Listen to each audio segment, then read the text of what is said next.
Blue Lake in Mount Gambier occupies one of the craters of the extinct volcano after which the city has been named. Early each November, the lake's sombre blue seen in winter mysteriously changes to an intense turquoise blue for the warmer months. The 3.6-kilometre road and walking track around the circumference provides access to many spectacular viewing points.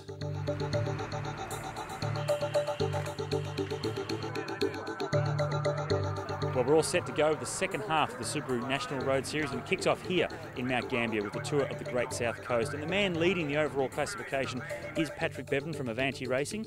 Now, Paddy, you've got a 6-point lead over Michael Schweitzer from African Wildlife Safari. Are you nervous about that, or are you comfortable with 6 points? It's not a big buffer, and this week, having so many stages, we've got 8 stages over 5 days, there's a lot of points to be made. So that lead could change a lot, and there's still a lot of racing to come in the second half of the year, so we'll just take it race by race and day by day. It's going to be a pretty fast start to the tour, especially after the winter break. It's going to be a pretty tight course, especially in the rain and wet. So we're going to see what it's like, but I think it's going to be a hard one, especially also regarding for this afternoon stage. It'll be a good start. Day 1, 2 stages. Firstly with Criterium on 36 kilometres with 11 intermediate sprints, and in the afternoon we have a road stage around the famous Blue Lake of 65k. It was a very aggressive race. It was 11 sprints today, and we knew it would be the usual people with Charter, Avanti and ourselves really going for the sprints. Michael Schweitzer from African Wildlife Safari, Raphael Freinstein from Charter Mason, and also Patrick Bevan were 3 of the riders that were very prominent throughout those intermediate sprints. There were several attacks throughout the stage, but none of them would stick with the speed of the peloton so high. There was a sprint with 8 laps to go, and I went first with Mickey on the wheel, and the bunch didn't react. And we ended up with me, Darcy Woolley and Michael Schweitzer away with the Plan B guy. And we got, I think, maybe 10 seconds or something on the field. Yeah, I just thought I'd try and keep him out there for as many sprints as possible. So me and Darcy really gave it a good nudge with Mickey sitting on. They look really dangerous with 3 laps to go. They had, I think, 8 or 10 seconds, which is quite a lot on a course like this. But I suppose at the end, he burns the wick at both ends and hasn't got it for the finish. But as they came to 1 lap to go, it was the Avanti Racing team that came to the front of the peloton and closed it all down.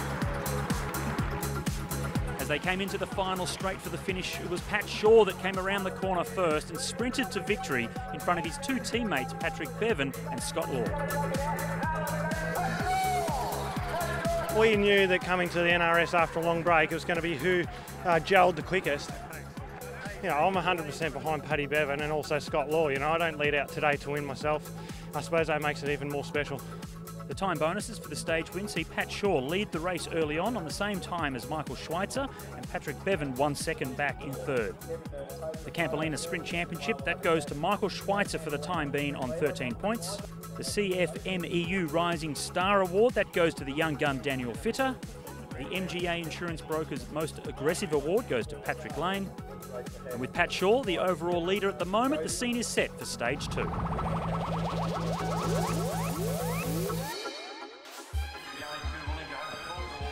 It's absolutely beautiful Camise course here. 65 Ks, it's 10 laps. I believe it's 4 sprints and 4 KOM points, so teams are really pushing hard. Like you saw in stage 1 today, everyone's going for those intermediate sprints because there's so many spread across the tour that's what's really going to make the difference at the end, because there's no real decisive climb. So yeah, we're going to come out firing today and hopefully get the yellow. With relatively fresh legs in the peloton, it was once again a hectic start, and on the second lap there was a nasty crash, including Sean Lake and Scott Law. And unfortunately for Scott Law, he had to abandon. The usual suspects for the overall classification were chasing time bonuses in both the intermediate sprints and the King of the Mountains climb.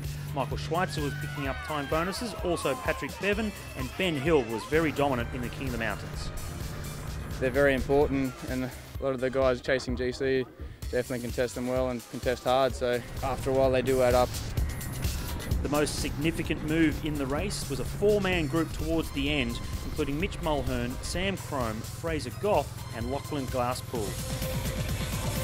puncture with 2 laps to go into the race. And then just on that moment, a big, strong breakaway got clear. So it was hard work to get back on.